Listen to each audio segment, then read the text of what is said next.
Bonjour YouTube, j'espère que ça va bien, c'est Voltar. Aujourd'hui, on se retrouve pour une nouvelle vidéo sur ma chaîne concernant un univers dont je n'ai jamais parlé encore. Il s'agit de The Amazing Digital Circus. J'ai sorti mon anglais aujourd'hui juste pour vous. En fait, je sais pas vraiment s'il y a beaucoup de francophones qui regardent cette série-là sur YouTube. Personnellement, j'apprécie beaucoup. Je trouve ça plutôt intriguant. J'ai hâte de voir où on s'en va avec l'histoire, avec l'intrigue. Depuis la sortie de l'épisode 2, il y a une théorie qui circule sur internet concernant l'un des personnages principaux qui se nomme Jax, et j'avais envie de vous partager mes idées et mon analyse de cette théorie-là aujourd'hui. C'est parti! À travers l'épisode 2, on se rend compte qu'il y a de nombreux PNJ dans cet univers-là, dont l'un d'entre eux qui se nomme Gumigo, et donc lui va venir accompagner le groupe jusqu'au retour au cirque. Par contre, lors de son arrivée, il va immédiatement disparaître, puisque Kane considère que c'est pas l'idéal d'avoir un mélange de PNJ et d'humains au cirque.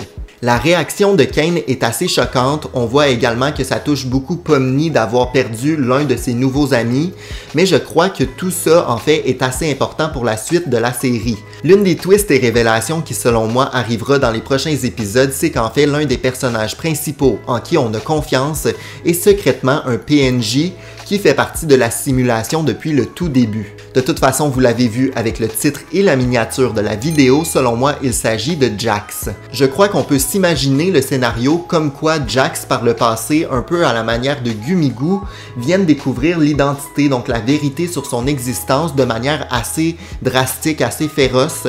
Donc qu'il vienne découvrir qu'il est en fait un PNJ depuis le début, alors qu'il avait peut-être l'espoir de pouvoir se sauver du cirque. Le fait que Jax est désormais convaincu qu'il n'aura jamais sa liberté, ça viendrait peut-être justifier son attitude un peu négative, ou encore le fait qu'il semble se foutre de tout le monde.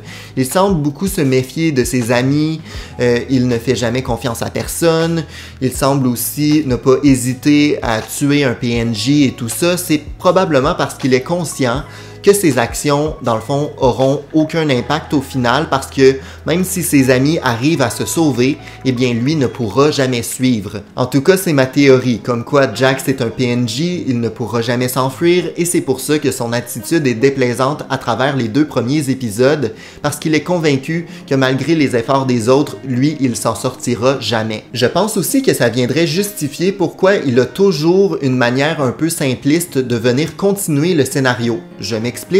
Dans n'importe quel jeu vidéo, les PNJ, leur rôle, c'est de faire avancer l'histoire, de te donner des indices, des outils qui te permettent de compléter des quêtes. C'est un peu ça le rôle de Jax à travers les deux premiers épisodes, puisqu'il a toujours accès à une espèce de clé qui apparaît de nulle part et qui lui permet de progresser dans la quête et d'aider les héros. Donc ça me fait beaucoup penser à un PNJ de jeu vidéo. Même si dans les prochains épisodes, on n'apprend pas que Jax est un PNJ finalement, je pense quand même que cette révélation-là va toucher l'un des personnages. Donc si c'est pas lui en particulier, ça sera selon moi un autre joueur qui est en fait un PNJ. Mais ce genre de twist-là, je pense que ça va rendre le tout très intéressant et je pense que ça va avoir lieu. D'autant plus qu'on a mis beaucoup l'importance sur la scène avec Pomni qui découvre en fait l'envers du décor et les PNJ. Donc je pense qu'il y aura quelque chose d'assez intéressant par rapport à ça dans les prochains épisodes. Est-ce que ça concernera Jax? J'ai des indices qui disent que oui, mais on n'est pas convaincu encore, donc j'ai très hâte de voir la suite. Dans tous les cas, j'espère que vous avez apprécié ma théorie au sujet de la série The Amazing Digital Circus.